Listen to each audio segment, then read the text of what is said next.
Black Star Network is here. Oh, no punches! I'm real revolutionary right now. Support this man, Black Media. He makes sure that our stories are told. Thank you for being the voice of Black America, Roland. Stay black. I love y'all. All momentum we have now, we have to keep this going. The video looks phenomenal. See, there's a difference between Black Star Network and Black-owned media and something like CNN. You can't be Black-owned media and be scared. It's time to be smart. Bring your eyeballs home. You dig?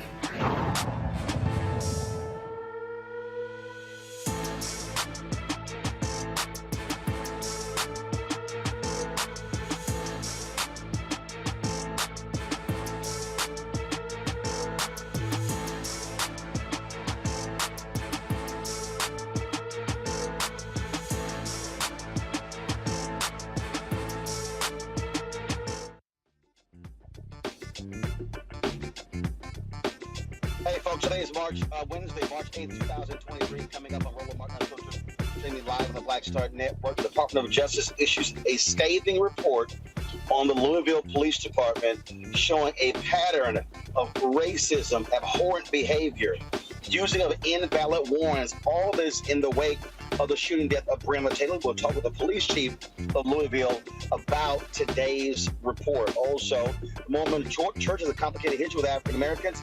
We'll talk to a black ex-Mormon about the issues that she has faced in the church. Also, a NAACP board member is crying foul against the FCC regarding the Standard General Tegna deal.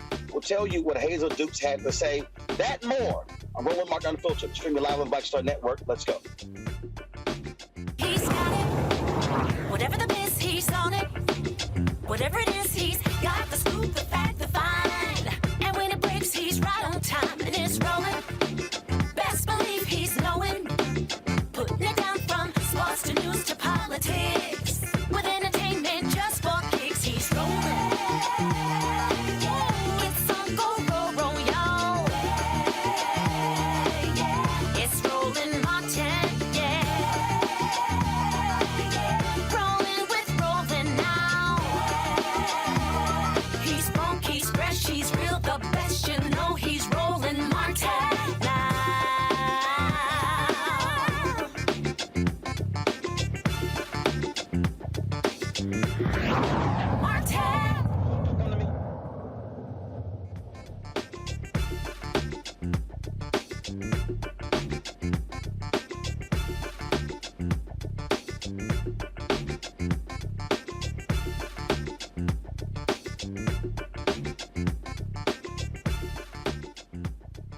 Folks, a shocking and stunning report today dropped by the Department of Justice after a 2-year investigation into the Louisville Police Department, which was commissioned after the shooting death of Breonna Taylor.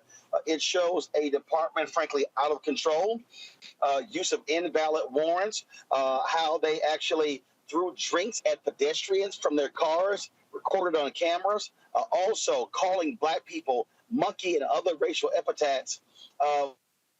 Folks, and just unbelievable what we heard from the Department of Justice. We'll play some of that a little bit later. But right now, we want to bring in the Interim Police Chief of Louisville, Jacqueline Gwen Villarreal, and glad to have you on the show.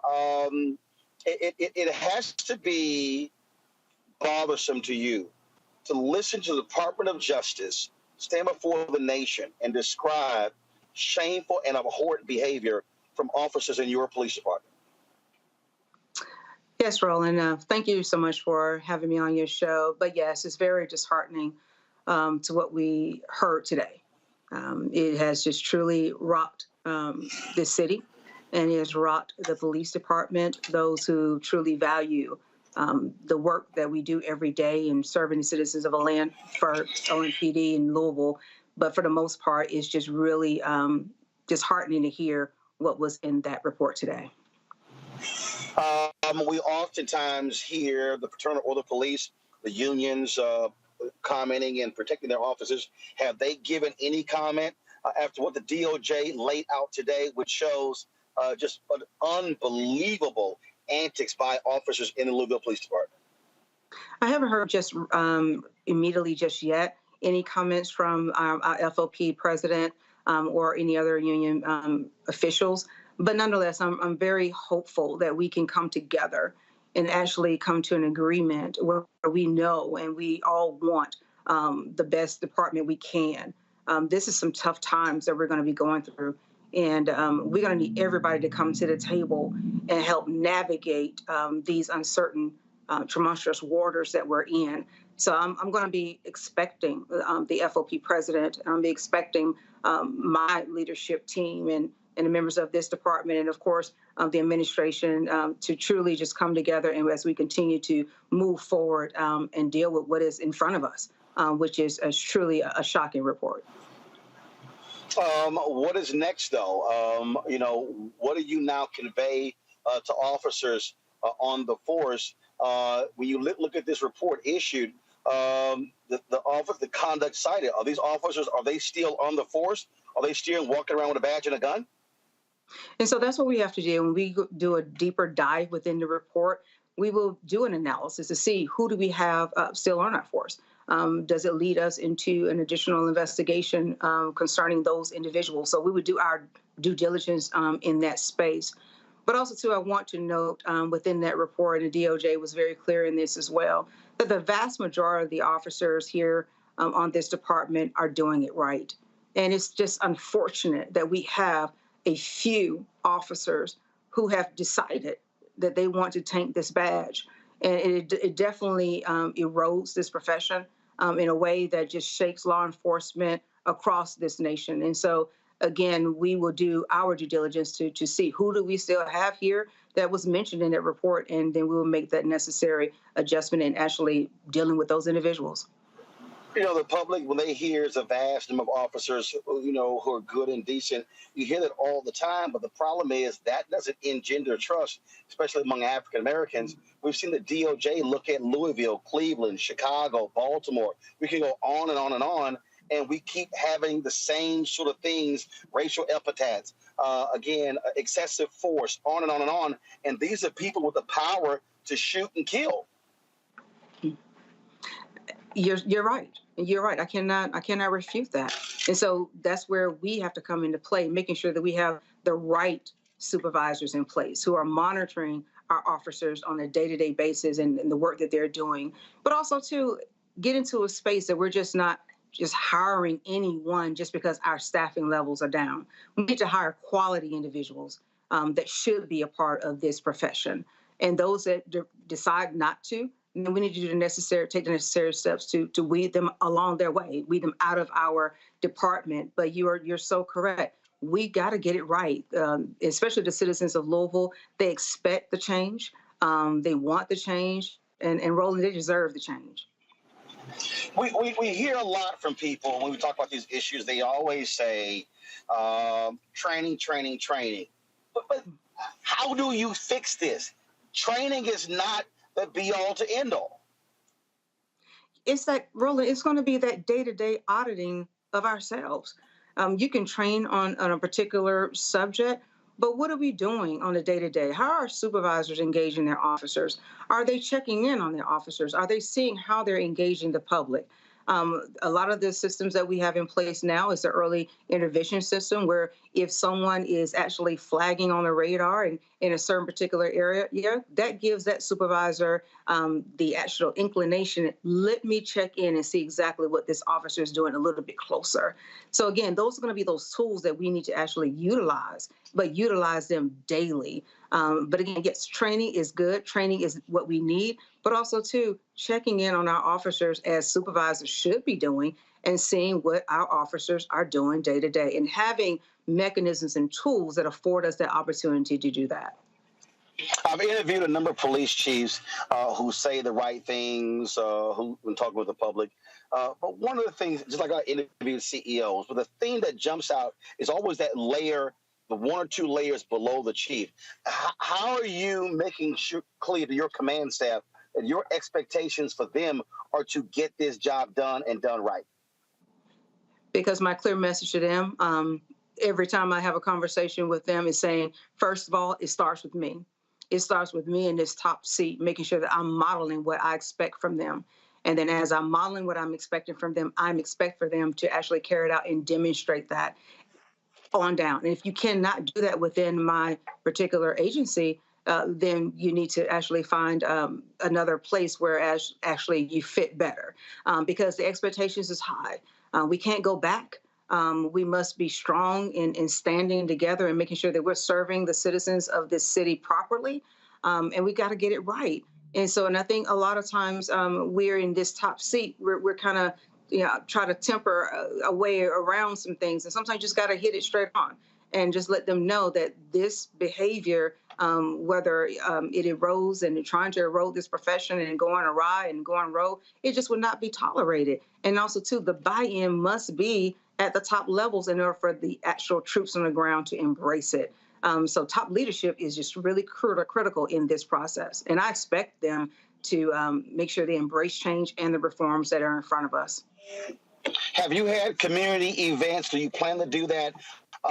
Directly engaging with the community, allowing them to ask questions, to rebuild their trust. How is that happening? Yeah, so already we created a youth and advisory council, and that council meets twice a month, and it is very robust with youth around the city that comes together and asks those tough, courageous questions of law enforcement. But also, too, I took it another level as far as making sure that we are having what we call a community CompStat, where I brought in the community into the space where we're talking about our day-to-day crime. They can actually see what the resources are. They can actually see how we're responding to calls and what calls we're responding to, and what is the hot button issues for them. We are bringing them in. Now I'm creating and formalizing a pastoral form, which is ideal in order to get the church buy-in as to what we're doing in policing. But guess what, Roland? Not stopping there. Our activists. I'm actually starting an activist forum because I need to hear from those individuals who have seen some things that have just truly rocked them, that are negative in nature from the police, and actually have them brought to the table so I can hear their concerns and that we can navigate and meet and get to some of the solutions. So those things are being very intentional. But again, making sure that I'm present in the community. And like I tell my command staff, if I'm present in the community, I need for you to be present in the community. Chief Jacqueline Gwen Villarreal, we appreciate you joining us. Look forward to having you back. And hopefully next time you're on, there's a much more positive report, and you can letting us know what's happened there in Louisville. Thank you, Roland, for having me. Thank you. I appreciate it. Thanks a lot. Folks, we're going to continue having this conversation, talking about the Louisville Police Department. Keep in mind, this DOJ report was a result of the death of Breonna Taylor. And so we come back, we're going to hear from Christian Clark, head of the Civil Rights Division of the Department of Justice, from Merrick Garland, the Attorney General. Folks, it is a stunning, stunning report, and we'll detail it all for you right here on Roland Martin Unfiltered on the Black Star Network.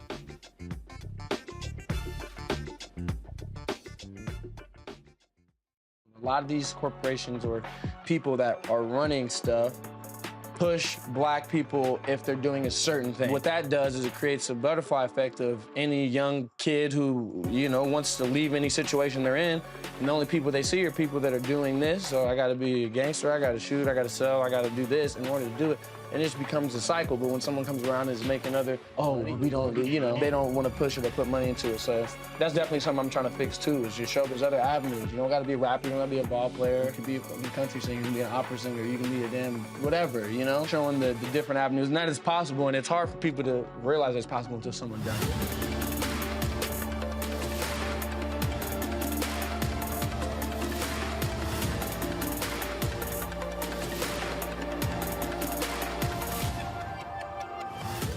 Next on The Black Table with me, Greg Carr, we featured the brand new work of Professor Angie Porter, which, simply put, is a revolutionary reframing of the African experience in this country. It's the one legal article everyone, and I mean everyone, should read.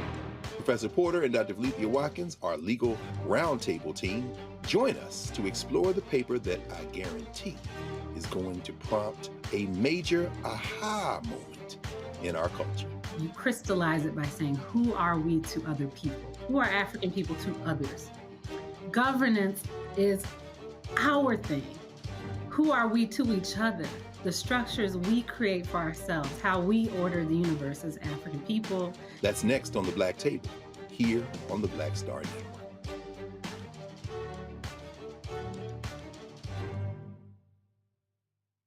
What's up, y'all? I'm Will Packer. Hello, I'm Bishop T.D. What up, Lana Well, and you are watching Roland Martin Unfiltered.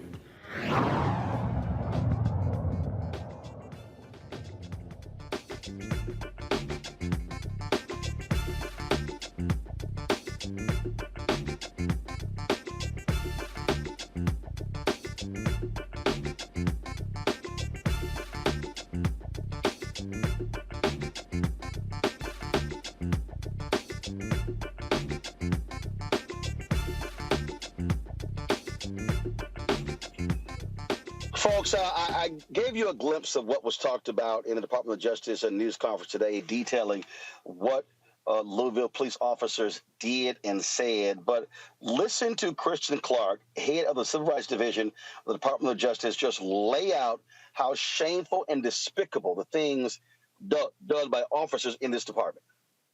In Louisville deserve constitutional policing. They deserve policing that is fair and non-discriminatory.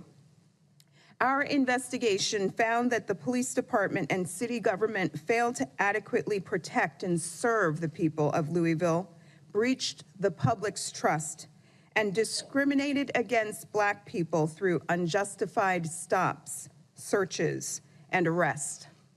The police used excessive force, subjecting people to unlawful strikes, tasings, and canine bites. The police sought search warrants without justification and carried out no-knock warrants unlawfully, evading the Constitution, defying federal law, and putting ordinary citizens in harm's way. Today marks a new day and a new chapter for the people of Louisville. For the last 2 years, the Justice Department has led an exhaustive investigation in Louisville to determine whether Louisville Metro government and the Louisville Police Department engaged in a pattern or practice of conduct that violated the Constitution or federal law. We left no stone unturned, and we found that LMPD routinely seeks search warrants for residences without establishing legal justification for invading someone's home. Officers regularly seek warrants that are overly broad, sweeping in people who have at most a remote connection to the investigation, who have committed no crime, harbor no evidence, and have a constitutional right to not be subject to unreasonable search and seizure. Officers also violated the law when they act on these warrants by unjustifiably barging into people's homes without knocking and announcing their presence. And they often serve these warrants at night. These tactics are dangerous.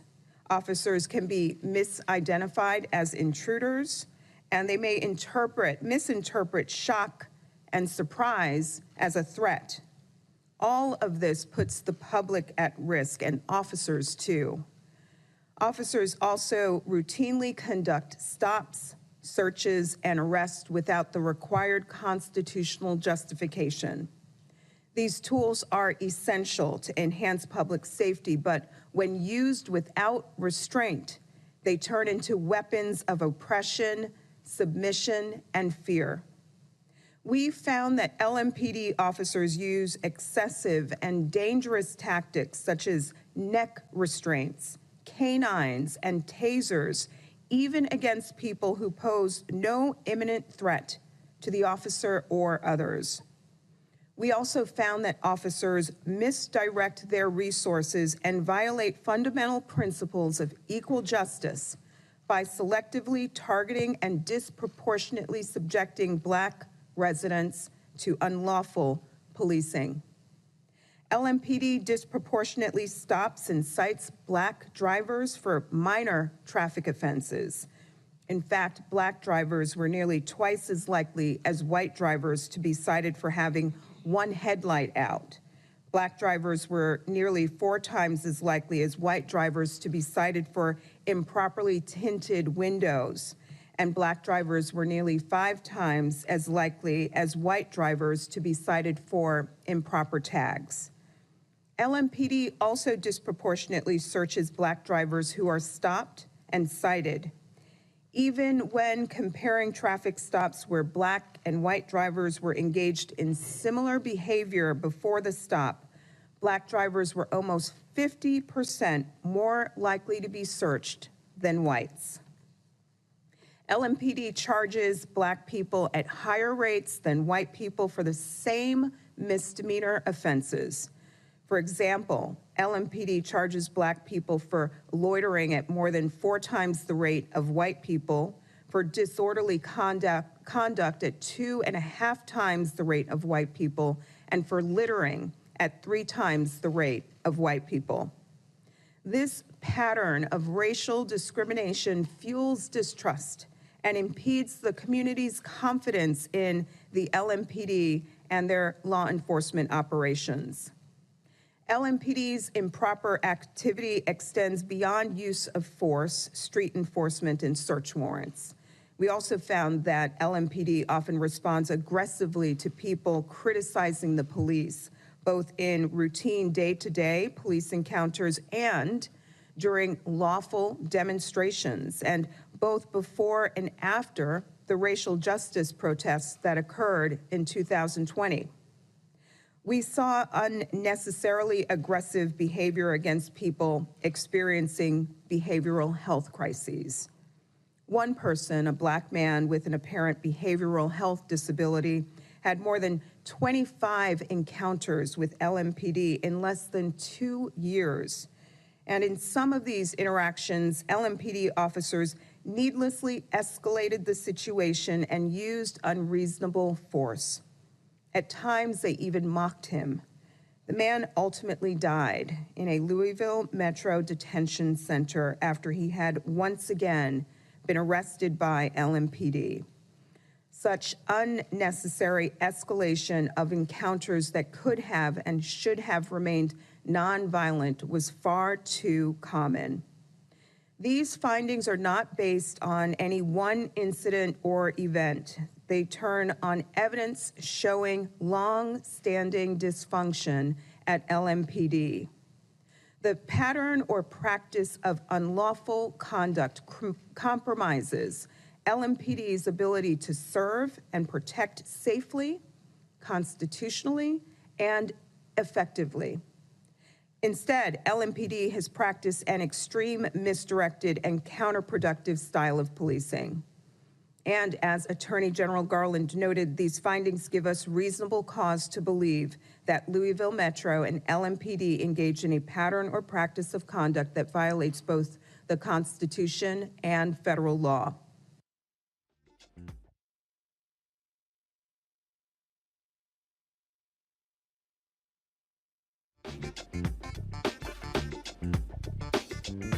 Just kill music, please. Thank you. What we have just heard, folks, is a detailed description of how shameful the Louisville Police Department is. You heard me ask the chief. You ain't heard nothing from the FOP. Now, y'all notice they love running their mouths, defending cops, yet when they come in and lay out these detailed facts, oh my God, they're silent and they're missing in action. That's what cowards do. See, if you want to stand up and shout and defend your cops when something happens, when the shooting happens, why all of a sudden is there a disappearing act when the Department of Justice comes out and lays out numerous facts, numerous details, and folks get real quiet. Joining me right now, folks, is Tammy Hawkins, a member of the City Council there in Louisville, also Tamika Mallory, co-founder of Until Freedom. They were there on the ground. They're standing up Breonna Taylor and Breonna Taylor's mother and family advocating for this. Councilwoman Hawkins, and I got to ask you, I mean, to sit here and listen to that report, and then, of course, the silence from the Fraternal Order Police tells you what the real truth is in terms of they're unwilling to defend this.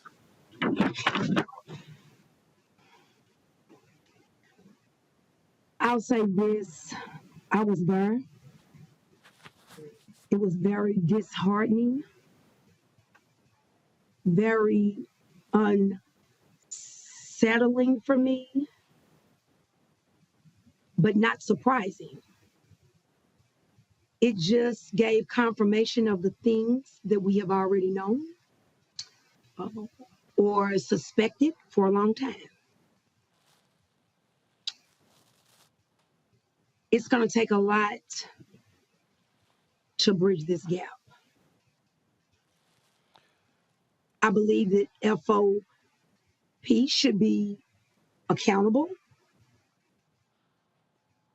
Chief Villaro, she inherited this. My heart goes out to her.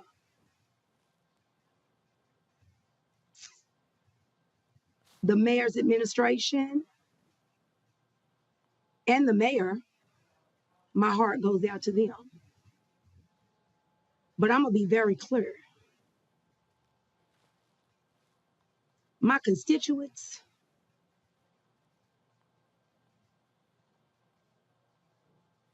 what about them? they get their lives back? How do they go on? What's the first step in bridging the gap with them? You can't unring this bell.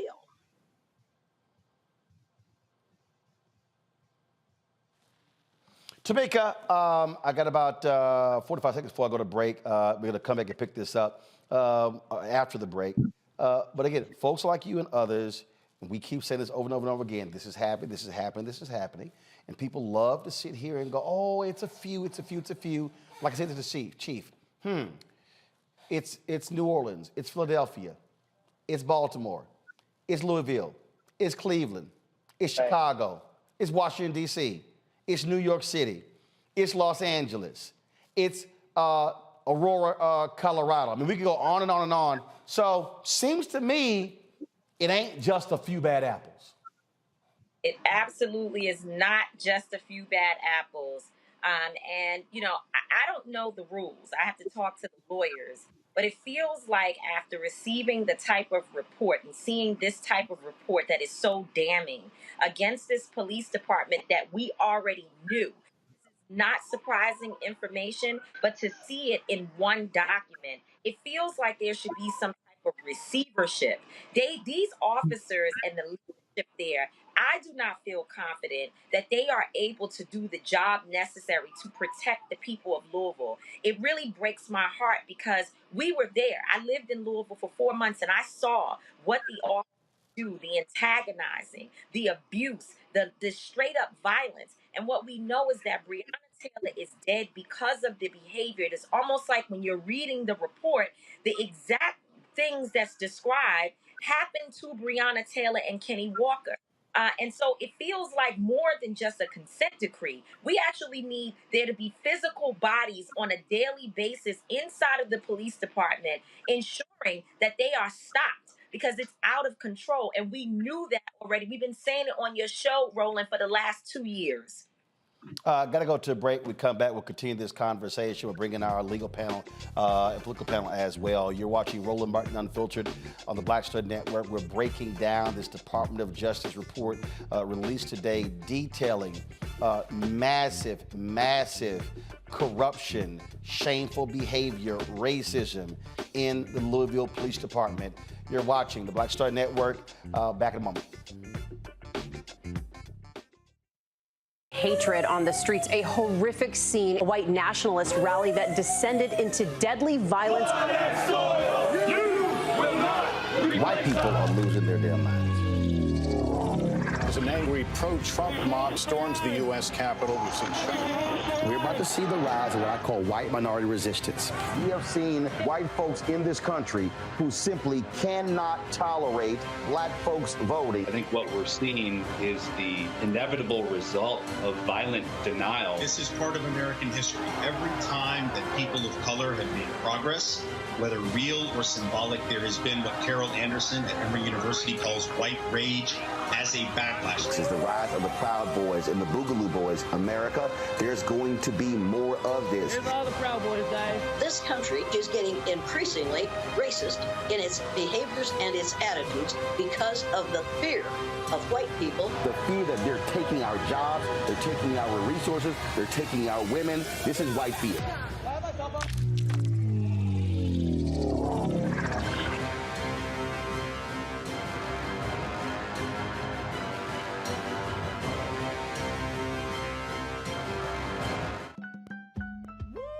We're all impacted by the culture, whether we know it or not. From politics to music and entertainment, it's a huge part of our lives, and we're going to talk about it every day right here on The Culture with me, Faraji Muhammad, only on the Black Star Network.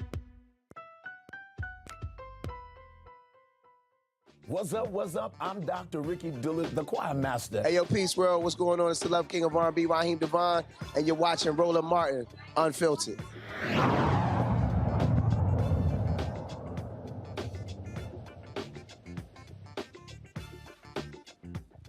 All right, folks, welcome back to Roland Martin Unfiltered. We're talking about this DOJ report on Louisville. Our guest, Councilwoman Tammy Hawkins, also Tamika Mallory. Councilwoman Tammy Hawkins of Louisville, and also Tamika Mallory, co-founder of Until Freedom.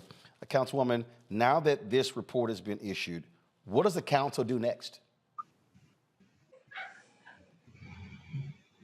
Well, let me be clear with this. The mayor's, the police department is under the mayor's office, not Metro Council. I believe after reading that the mayor met with the FOP and I believe it was a closed session. I think things like that starts the mistrust.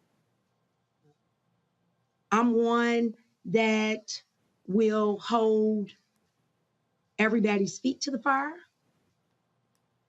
I'm a voice for my constituents. And I put my pants on the same way they do. But hold on, but you say the police department is under the mayor's control. Look, I cover city council in Fort Worth. I cover county government in Austin. Is there a city council committee that deals with police and fire? Yes. Government accountability and public safety. Okay. Well, can that committee call the head of the FOP to testify before the committee about what's happening in the police department? Definitely. Absolutely. Will that happen? Yes, I promise you. Yeah. I'll make sure to that. Tamika, you want to jump in there? Yeah, I mean, thank you so much, and I'm excited to hear our sister, the councilwoman, talk about this, because oftentimes when we were in Louisville, some of the council members, too many of the council members, were not present, and I just have to be very honest about that because it is the truth. It was a major fight to be able to move legislators from top to bottom within the Kentucky community, in the Louisville community, and Kentucky in general, to support the protesters. And I think this report is going to help us to be able to get more people to understand that what we were talking about is real. And so your question today, Roland, is so important. What steps will be taken by every single governing body within the city of Louisville to fight this? It's going to take more than the mayor's office. The mayor also needs to have some oversight, because we already know that we've had mayors, as you said, across this country. We've got mayors, we've got police chiefs, we've got all of that, and they still need a loud voice that is willing to go up against them and to ensure that their feet are in the fire every single day. This can't be a softball issue. As the councilwoman was saying earlier, the constituents have felt the brunt of this for far too long. And right now, what we need are people who are going to be radical, they're going to be powerful, and they are not going to be afraid because of their election or whatever it is whatever resources they expect to be out there challenging those people who are in positions of power, who have either allowed this to happen or have an ability at this point to change it. They need to be pushed. Councilwoman, my last question for you. What will it take for this police department to engender trust from the community? Can this chief do it? I'm going to be clear. This was laid in a Black woman's hand.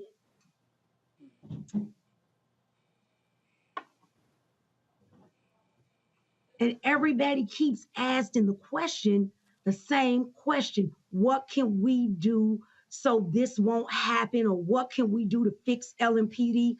But I'm still harping on, what are we going to do to fix our constituents that are left with felonies, that are left with life trauma?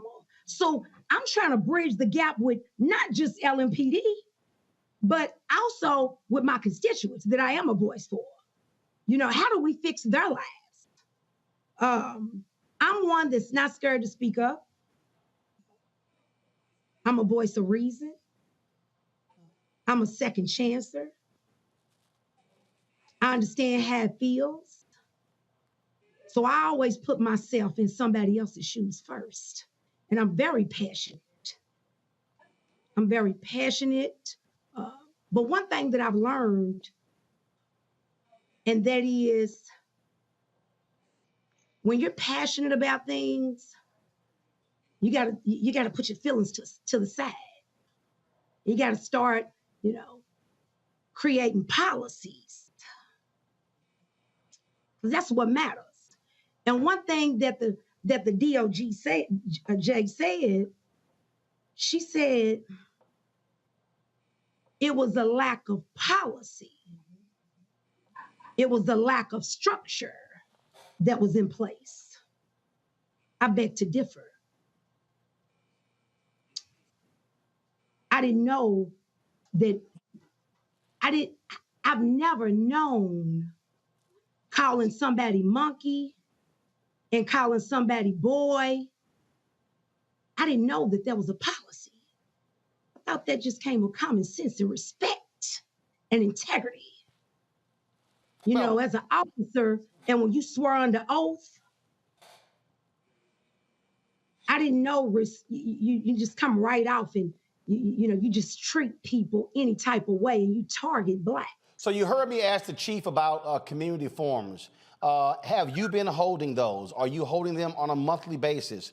Are folks seeing you and other electeds out there? Are you out there with the chief? Are you also going to say, hey, have your command staff out here?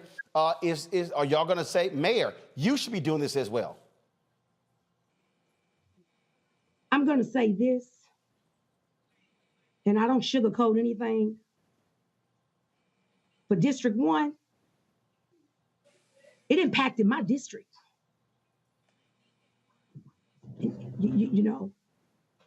More than probably anybody's district.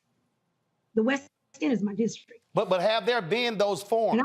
You heard me ask the chief that. Oh, yeah. Hold on. Yeah, definitely. For District 1.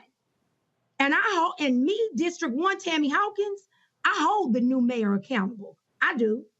He'll be a Southwick Saturday. But I can't speak for anybody else. Let me ask Tamika this. Tamika, y'all were on the ground there for quite some time. Were y'all getting cooperation from council members, from elected officials to make changes? It was very tough, Roland. I wouldn't be me without telling the truth about what we experienced. Oftentimes, we found ourselves with a very small amount of council members and other elected officials who were out there with us. I have to give credit to Attica Scott. She was one of those as an elected official who was on the ground. Of course, Charles Booker was constantly showing up and a part of our activities. And of course, Katora Haran, who is now a district leader. And that happened as a result of the protest. She ran for office and has now been elected. And there were others at time. But I think that there has to be much more of a commitment and an engagement from the electeds that are there in Kentucky. In Louisville, one of the things that I have to say that is it was probably one of the most disappointing was the lack of support from the local electeds to be out there with Breonna Taylor's family. And you can ask them. I mean, they will tell you what they experienced. And so, we did see when it came time to fight for no-knock warrants, we saw the electeds get engaged and make sure that happened. But nonetheless, just in terms of the everyday boots on the ground effort, that was not the case while we were in Kentucky. Councilwoman, final comment. I'll tell you this. I've been in Metro Council less than 60 days. Right, that's right. And I don't know what happened then, but I can assure you now that you got my support.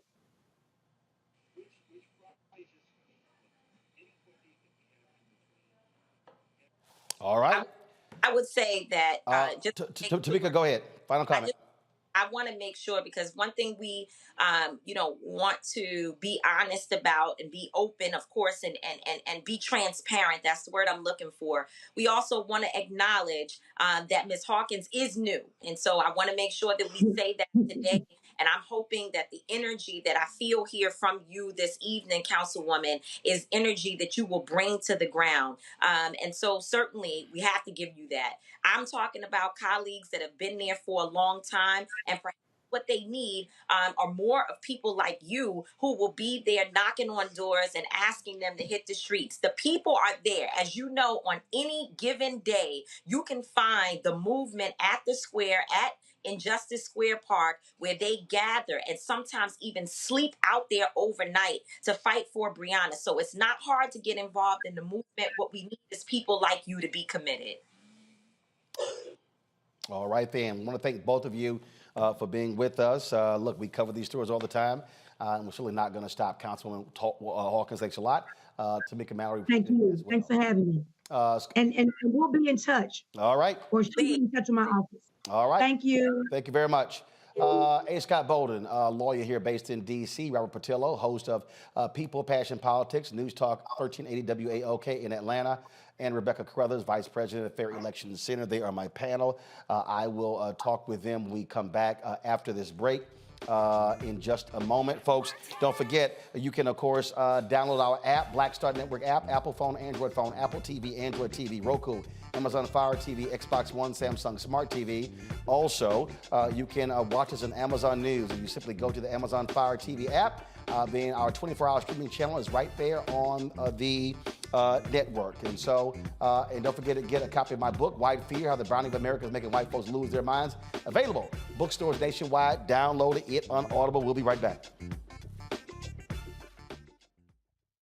When you talk about blackness and what happens in black culture, you're about covering these things that matter to us, speaking to our issues and concerns. This is a genuine people-powered movement. There's a lot of stuff that we're not getting. You get it, and you spread the word. We wish to plead our own cause. Too long have others spoken for us. We cannot tell our own story if we can't pay for it. This is about covering us. Invest in black-owned media. Your dollars matter. We don't have to keep asking them to cover our stuff. So please support us in what we do, folks. We want to hit 2,000 people, $50 this month, raise $100,000. We're behind $100,000, so we want to hit that. Y'all money makes this possible. Checks and money orders go to P.O. Box 57196, Washington, D.C. 20037-0196. The Cash App is $RM Unfiltered. PayPal is R Martin Unfiltered. Venmo is RM Unfiltered.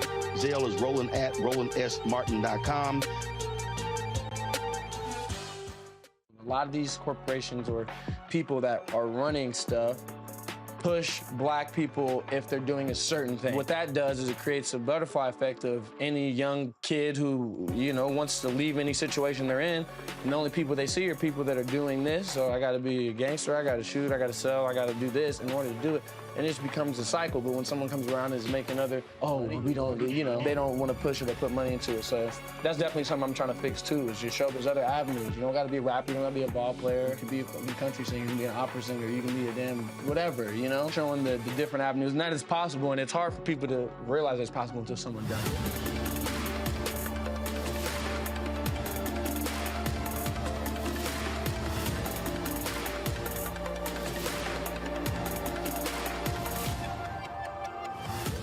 Hi, I'm Vivian Green. Hey everybody, this is your man Fred Hammond, and you're watching Roland Martin, my man, Unfiltered.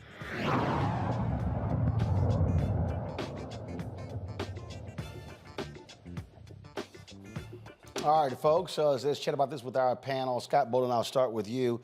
Again, when you listen to Kristen Clark lay out all of that, I mean, talk about just unbelievable. Yeah, this is the beginning, not the end. I want your listening audience to know that. That is a scathing report, almost as if the LMPD operates as a criminal enterprise. We're the indictments, or I expect indictments to flow. One thing from this report, one thing you did not talk about, there were some allegations in there about sexually abusing arrestees and members of the public, if I read it correctly. Where are the criminal indictments that are going to flow from this. Are these people under investigation? I was surprised to hear that the chief did not know whether these people were still in her department or not, or still under investigation or relieved of any duty. You know, when DOJ goes in, they're working with senior management of the police department. They know who the bad actors are because they have to know if they're going to write the report. And so that was a bit underwhelming. At the same time, the community, it was interesting, the council member said, hey, my community is suffering as a result of those bad arrests and bad searches and dog bites and what have you. I was thinking that community in District 1 needs a race and truth reconciliation meeting or commission in each district to talk about this report and to have the police and the police union and members of the police force there along with the mayor and other elected officials. Because there's healing that needs to take place on both sides. But the way you clean up this department, I don't know whether policy-wise they have receiverships for departments, but the way you clean this up is that you eliminate the worst apples first, then the next worst, and the next worst. And then I'll leave you with this. I don't want to hear that the majority of the police department in this police department makes sense or they do the right thing. They know the bad apples. They know the bad conduct. And if they don't report it, if they lie about it or they tolerate it, they are no better than the bad actors. I'm sorry. It's a bottom line proposition, and it never stops being that in law enforcement. Robert. I think that this is the time that we have to take this seriously. Finally, it can no longer be a city by city, issue by issue, whack-a-mole situation when it comes to addressing these issues of police brutality and racism.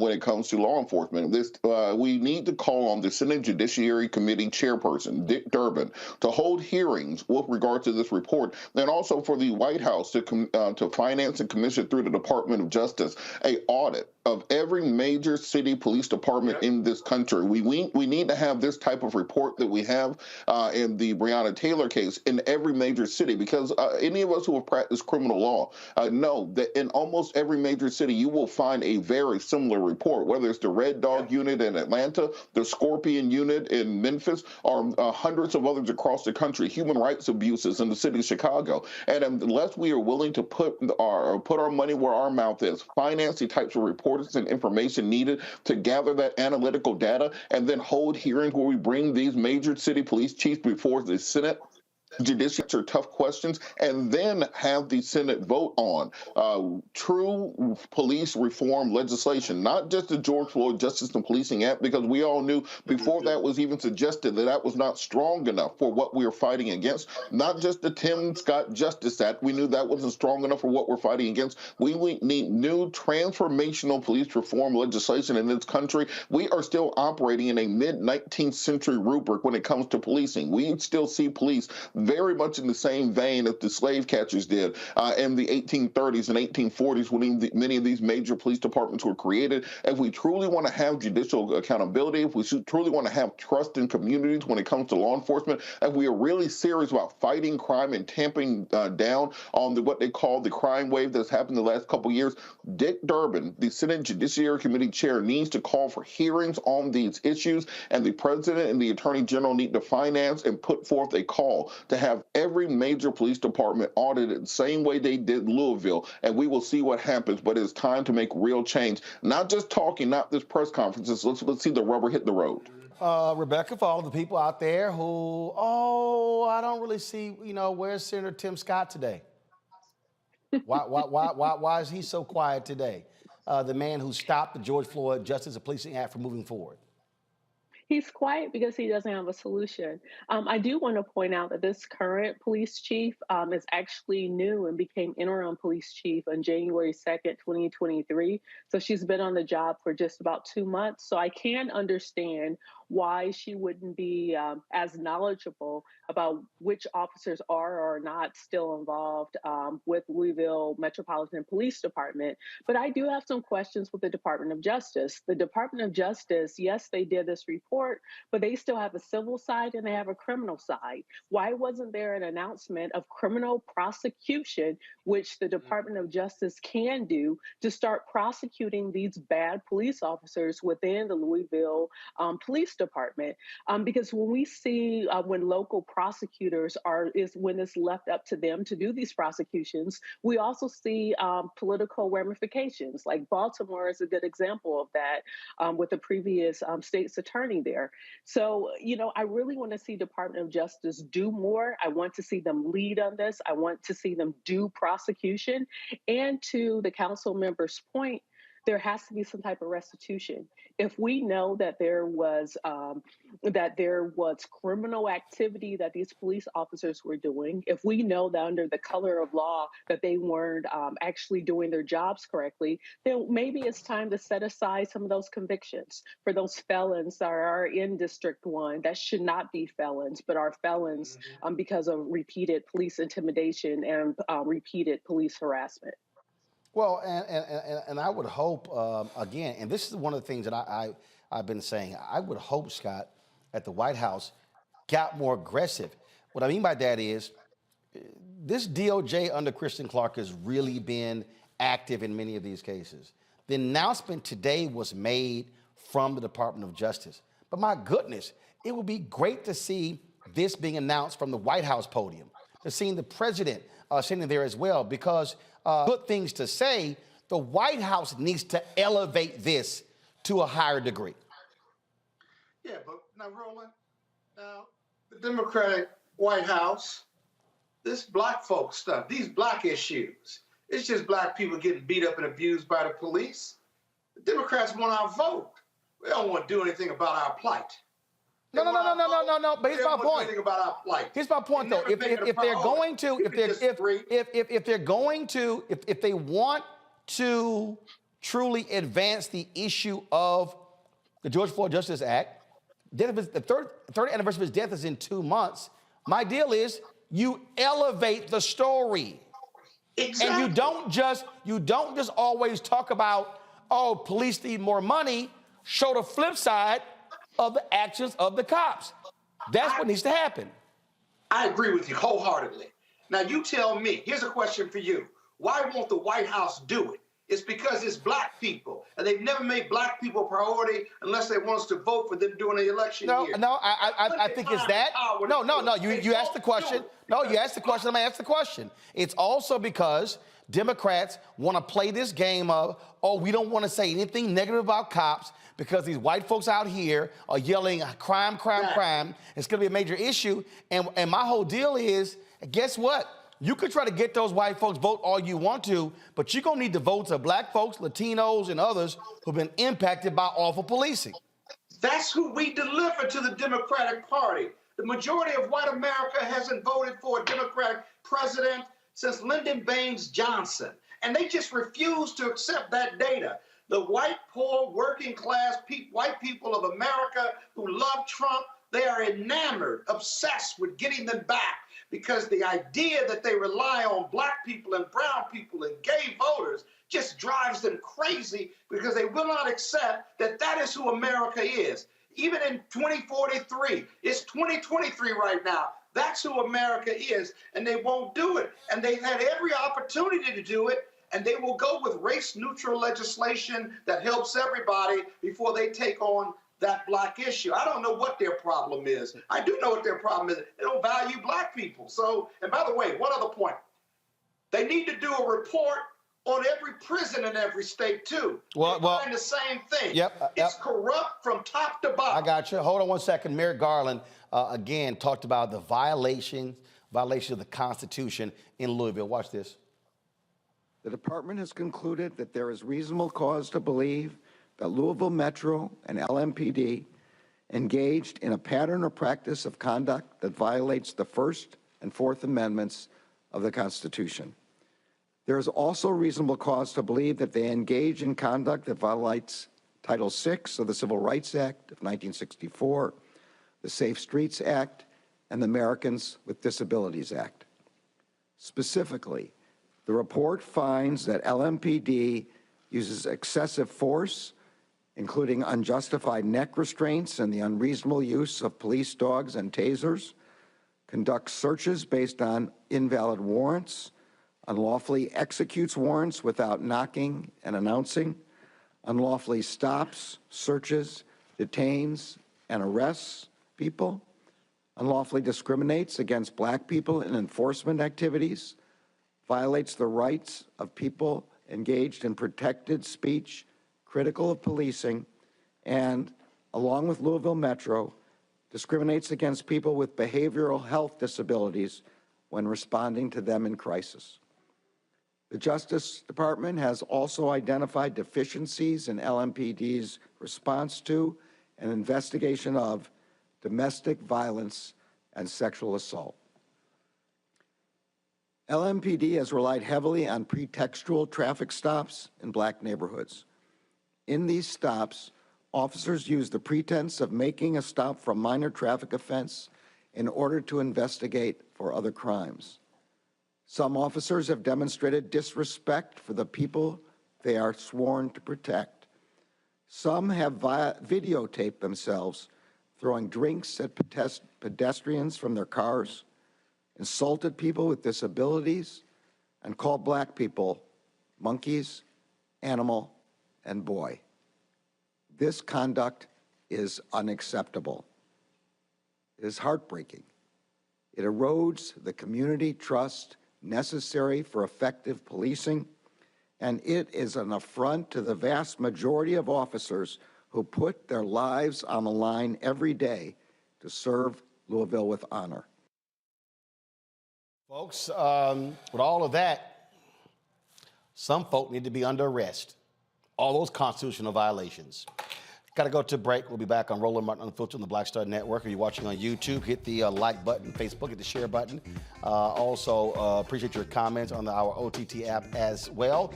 Don't forget, support us in what we do. Your dollars make it possible for us to do what we do. Cover the kind of news that no one else is talking about. Send your check and money orders to P.O. Box 57196, Washington, D.C. 20037-0196. Cash App, $RM Unfiltered. PayPal, R Martin Unfiltered. Venmo is RM Unfiltered. Zelle, Roland at RolandSMartin.com. Roland at RolandMartinUnfiltered.com. We'll be right back. On the next Get Wealthy with me, Deborah Owens, America's Wealth Coach, we've seen the headline. Major tech companies laying off. Google, Facebook, Twitter, just to name a few, and tens of thousands have been laid off as a result. On the next Get Wealthy, we take a look at what it means to recession-proof your career in tech. Joining me will be Tamika Tover, and she's going to be sharing exactly what you need to do to turn anxiety into achievement. Shifting our mindset to thinking that only opportunities exist in big tech is something that we're going to have to shift fast, because there's so many opportunities that are out there that we have to change the way we were thinking about our careers. That's right here on Get Wealthy, only on Black Star Network. Hi, I'm Dr. Jackie Hood Martin, and I have a question for you. Ever feel as if your life is teetering and the weight and pressure of the world is consistently on your shoulders? Well, let me tell you, living a balanced life isn't easy. Join me each Tuesday on Black Star Network for A Balanced Life with Dr. Jackie. We'll laugh together, cry together, pull ourselves together, and cheer each other on. So join me for new shows each Tuesday on Black Star Network, A Balanced Life with Dr. Jackie.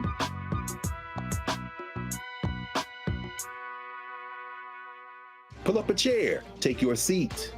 The Black Tape with me, Dr. Greg Carr, here on the Black Star Network. Every week, we'll take a deeper dive into the world we're living in. Join the conversation only on the Black Star Network.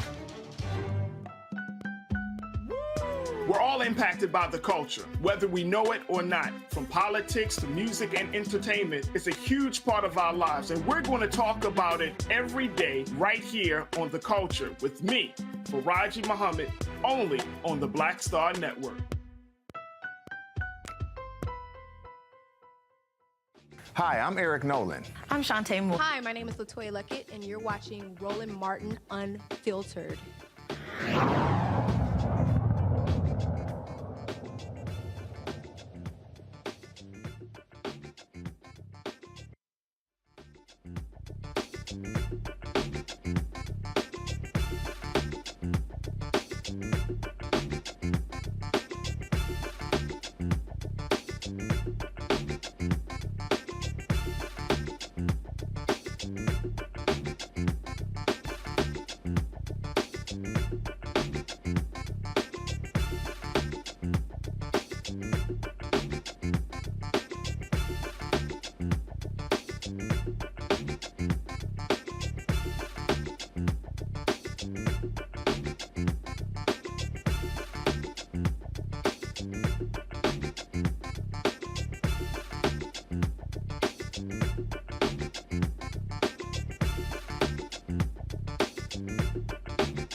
An increasing number of civil rights leaders are dismayed about the FCC Media Bureau's decision to designate Senator General's proposed $8.6 billion acquisition of the Tegna TV station group for an administrative hearing. Hazel Dukes, president of the NAACP New York State Conference and former NAACP national president, wrote to FCC Chair Jessica Rosenwald to express her concern with the decision to put the merger before an administrative law judge, which could, many say, kill the deal. She wrote, "I'm appalled that we still use this type of incendiary language to define a person." First of all, she's speaking about when Standard General's leader, Sue Kim, was called not the right kind of minority.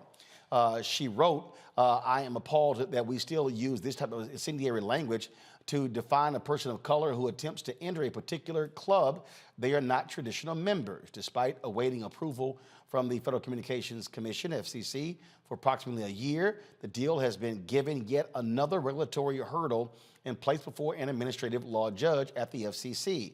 This action was deliberate and malicious and only happened because some deemed Sue Kim not to be the right type of minority in a time when equity is the watchword. This is unacceptable. Now, Standard General would acquire Tegna's 64 TV stations and other assets for most of the year. Most of the year, if approved, the FCC's Media Bureau is concerned the proposed transaction could artificially raise consumer prices and result in job losses. The News Guild CWA, the National Association of Broadcast Employees and Technicians, filed petitions to deny the deal. The National Association of Black-owned Broadcasters, as well as Reverend Jesse Jackson's Rainbow Push, support the deal as well. We also, Scott, have a partnership with Sue Kim in case this deal closes. I mean, this is one of those things that what Dukes and others have said, the full FCC should vote on this. There should be a public hearing. They should discuss this and vote on this thing openly versus having go to an administrative judge. And the reality is this here, Sue Kim is a Korean American. He's looking to partner with us and others. We're in Black-owned media. This is a perfect example of minorities being able to own major television stations. And so folks like Hazel Dukes and myself say, hey, have a full, honest, open hearing, put everything out on the table, and let the full FCC vote. I think you're on mute. Sorry. Hazel Duke's been fighting for Black people for a long time. It's a big deal for her to sign on to this, to that letter. The reality, what I don't understand, it's under the Democratic administration, and to put it into an administrative hearing, Robert, means that for whatever reason, they don't want the commission to bless it. They want to put it into an independent party that may or may not bless it. I'm a little concerned what they're trying to hide or what they're trying to do by not approving this deal when it seems to have a ton of support by civil rights organizations as well as people of color and a new potential owner that is willing to do business and share ownership with Black people and brown people around the country. It just really doesn't make any sense. There's another storyline here that nobody's talking about. Here's my issue here, Rebecca. You're the FCC commissioners. You've been appointed by President Biden. This is what you're supposed to do. Right. Have the hearing, make a decision, vote. Yeah, I don't understand this. I don't remember Sinclair Broadcasting Company having to go through all this scrutiny. So I don't understand why the FCC just wouldn't consider this on the regular order instead of having it go to a administrative judge. So far, I haven't seen anything that justifies the FCC taking this route. Robert. Well, I think going back to and kind of mixing the last story and this story together, I think what might have to happen is we might need a black person to start primarying Joe Biden now. We need a black candidate to go down to South Carolina, where the Democratic primary starts in 2024, and start running and file the paperwork, just like Marianne Williamson did, announce they are running, and start putting up some numbers down in South Carolina right now. Because apparently, this administration does not take the needs of African Americans seriously. They think they can just walk across the bridge. They can take a couple pictures. They can do the other stuff.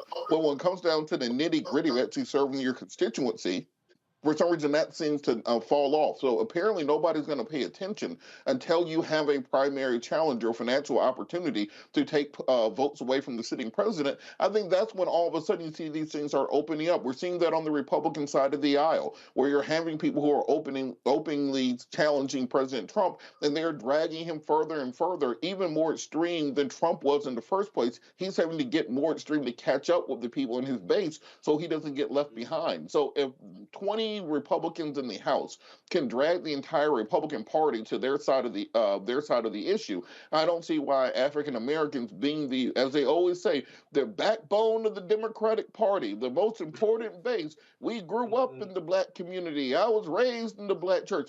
Have the FCC vote on this. Have the Department of Justice and have the Senate Judiciary Committee investigate police brutality, investigate abuse in prisons. Those things can be done on the administrative level. They do not require Republicans. You can't say MAGA Republicans are blocking it from taking place. You can't say this is the fault of Marjorie Taylor Greene and the MAGAs and the Tea Party, etc. These are Democrats not taking black people seriously, so they're not going to take you seriously. Then it's time for you to demonstrate to them your importance, because at the end of the day, if black folks did the exact same thing that the FCC was doing in 2024, Republicans will win in a landslide. It'll be a 1984 Reagan landslide if we decide just to stay home. So maybe they need to be reminded of who has the keys to the car before they start making demands on what direction we go. Well, first of all, African Americans are not trying to buy Tegna. So Sue Kim is the managing partner of Standard General. He's a Korean American. That's who actually is leading this effort. In fact, they have actually said they might threaten legal action against the FCC Media Bureau when it comes to this. This is a cable fax story. Go to my iPad, please. On Friday, they filed a motion requesting that the ALJ certify to the full commission an immediate application for review of the Bureau's hearing designation order. If the ALJ doesn't act on the motion, the companies intend to file for relief directly with the FCC on March 17th and, if necessary, seek judicial review. The Media Bureau's decision to issue the HDO is not just tantamount to denying the transaction at issue in this proceeding without having to reach a decision on the merits. It is absolutely a denial without due process. This is what the broadcasters wrote again, and there's a May 22nd deadline for a merger agreement. And so we'll certainly keep you abreast of what's happening in. Is there another bidder, Roland? Is there another bidder? Well, well, the folks at Tegna have already accepted the offer from Standard General. There were others who were trying to bid on it. They accepted their bid, and so that's what's going on. And now, of course, there are others out there who obviously would not want to see this go through because they want to buy it themselves. So yeah. Look behind that statement of yours, because that's what's going on too. I got you. Folks, California family is going to receive $8.25 million after being unlawfully detained on their way to college. A California jury found Alameda County Sheriff Deputy Stephen Holland and Monica Page liable for $2.7 million to Aaliyah Lagervale and $2.75 million to her daughters. The court increased the total damages because of the Bain Act, which allows juries to quadruple damages awarded in cases involving a violation of constitutional rights. In 2019, Holland violated Lagervale and her daughter's constitutional rights. After a traffic stop, Holland told Lagervale he stopped her because he was investigating car break-ins. Lagerville refused identification because she had done nothing wrong. Holland handcuffed them, and held them in a patrol car without citing them for a crime. And now they got to pay up. A California Bay Area couple settled with a lawsuit with a white appraisal company that valued their home below market rates because they were black. We've heard this before. Paul and Tanisha Tate Austin won an undisclosed settlement from the Fair Housing Advocates of Northern California and Jeanette Miller, the owner of Miller and Parati Real Estate Appraisers. Miller and Parati Real Estate Appraisers sent 2 employees to appraise the Tate Austins' Marin County home within just a few weeks of each other in 2020. The first appraisal was at $945,000. When the couple had a white friend pose as the owner, the appraisal company gave them a $1.5 million valuation. Following the win, Tanisha Tate Austin made this statement. The ongoing undervaluation of homes in black neighborhoods perpetuates the wealth gap between black and white families. We hope by bringing attention to our case in this lawsuit settlement, we can help change the way the appraisal industry operates, and we can start to see a different trend. There are implications to our ability to create generational wealth or passing things on if our houses appraised for 50% less. That right there, Robert, is the point we've always talked about. Even when we do own a home, getting screwed over on this type of issue. And I want people also to understand that this is not just a micro issue as in individualized families and the lack of generational wealth that is created. It is a macro issue because home property taxes that are based upon home ownership are what finance your schools. So when you are systemically undervaluing black homes, you are robbing students of the financing needed to have top flight schools in those communities. When you're looking at the long-term ramifications, you're taking away the equity that people can pull out of their homes in order to finance businesses, in order to finance inventions, other things. This is when we talk about systemic racism, and people think that we're saying, well, everybody within the system is racist. No, when you're talking about systemic racism, we're talking about the fact that if you pull one brick out of the wall, then the entire wall collapses upon itself. And because you have this system, and this family is not an isolated incident, you can go to any black community in this country, any well-to-do and wealthy black community in this country,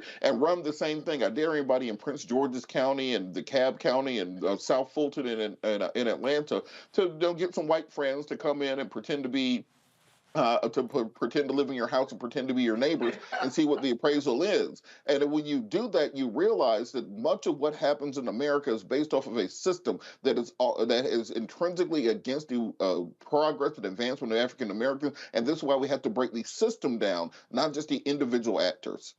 Scott, when you look at this is go to my iPad, please. This is a story in the New York Times from November, where the federal researchers looked at a lot of data here. They pulled 47 million appraisal reports.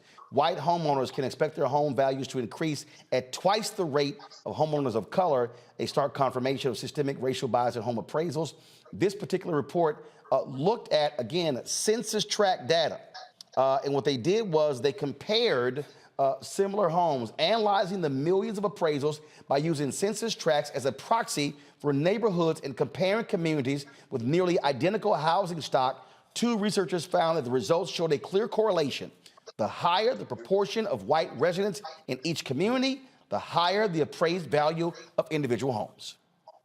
And there's a lawsuit, I believe, in California against a major bank for similar, not appraisers, but when you refinanced your house, if you owned it due to COVID, you could refinance your house and pull money out. The approvals for black people who owned homes was like 50% less than what white people could pull out of their homes. But this is a powerful racism right here, Roland. This is just average racism. This is the appraisal process. Listen to what white people are telling us, what the system says, that the mere fact that black people live in a house, in a neighborhood, black or white neighborhood, that the mere fact that you're black and you live in a home along with all these other homes around you, that alone brings the value of your home down. which is an inanimate object, basically. You got lots of homes around you, the neighborhood, all the comparative sales, what an appraiser goes through has nothing to do with race. It has to do with comparable sales and whether you've improved the house or not. But none of that is more powerful than racism because you or me live in that home. That is incredible. That's incredible. And I bet you they settled that case for $500,000. I bet you they did because that was the gap between black folks and the white lady that came in and put her pictures up and stuff. They staged this. It was really clever on their part. And not knowing what the result would be, booyah, came back $500,000 more. That's racism in its purest form and pure evidence. The thing that's quite interesting, I had a debate with conservative Patrick Bet David, Rebecca. He calls himself an independent. He's not. He was giving me nothing but right-wing MAGA talking points. And he tried to suggest that I was a victim. And the thing that was hilarious is that when I pull up this data discussing systemic racism, he goes, well, I just don't believe it. And I'm going, oh, so you just want to just easily dismiss it. And I'm going, they pulled 47 million reports, but you're like, no, like, I don't want to believe it. I mean, this is the issue that we have where even when you show these folks the proof, they don't want to believe it. Mm-hmm. Well, there are a lot of people who are uncomfortable with dealing with what systemic racism is. Instead, they want to talk about it on a micro level and say, well, personally, I've never experienced anything like that. Or I know some good white people, so therefore we don't have these issues in this country. But here's the thing. This is the other reason to support reparations in this country, because reparations isn't just about being a descendant of American slavery, but it's also about the fact that we're still dealing with economic consequences by the sheer fact that we're Black in this country. So those things need to be addressed. I wish more Americans would understand systemic racism. I wish we had something like critical race theory, which could explain all of these large issues that are happening to Black Americans on a day-to-day basis. But this, I mean, look, Scott, it was probably $525,000 to be exact in that particular settlement, because that was the amount that they were undervalued. Well, if I could find y'all the part in this video where I just started schooling homeboy on the data. It was so funny how Patrick just like, oh my God, I just don't believe it. I just don't believe it. If y'all want to see for yourself, it really was pretty embarrassing, y'all, to have to sit here and school homie on the real deal of systemic racism in housing. And his whole deal was like, well, why Democrats run these cities where crime is high? And I keep saying, fool, if you want to deal with crime in America, you better look at poverty and education. It just don't happen by happenstance. Got to go to a break, pay some. Roland, watch this. Why do white people want to school Black people on what racism is? Easy, because when they are the least qualified because they've never been victimized by because racism. they want to deny it actually exists. That's why. But That's why. No. First of all, hold up. I'm gonna deal with that when we come back as well. Deal with the issue of racism in the Mormon Church. Yeah. Wait till we break this down for you. You're watching Roland Martin Unfiltered on the Black Star Network.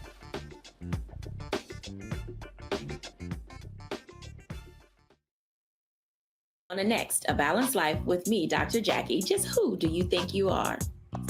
And maybe more importantly, who is it that you think you're trying to please? The answer to that second question is really wrapped up in the first. Think about that, being the true, authentic you, no matter the circumstance. But we learn the art of forgiveness, not only of forgiving one another, but forgiving ourselves. And we also learn how to love ourselves so that we can love each other. That's next on A Balanced Life, here on Black Star Network. Next on The Black Table with me, Greg Carr. We featured the brand new work of Professor Angie Porter, which, simply put, is a revolutionary reframing of the African experience in this country. It's the one legal article everyone, and I mean everyone, should read. Professor Porter and Dr. Valencia Watkins, our legal roundtable team, join us to explore the paper that I guarantee is going to prompt a major aha moment in our culture. you crystallize it by saying, who are we to other people? Who are African people to others? Governance is our thing. Who are we to each other? The structures we create for ourselves, how we order the universe as African people. That's next on The Black Table, here on the Black Star Network.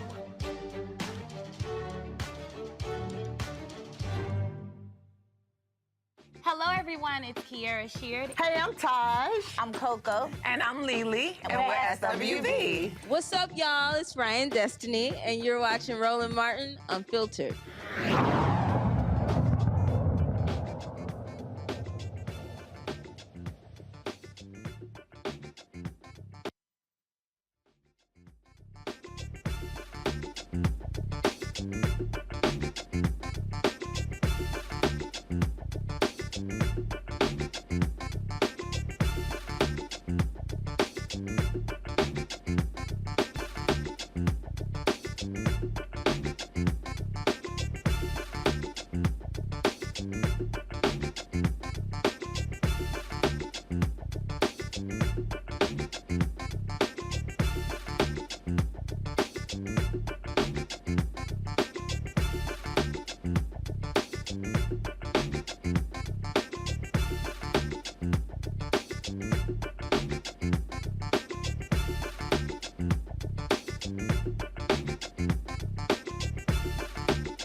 All right, folks, 3% of all Mormons are African American, yet 9% of the converts to Mormonism are African American.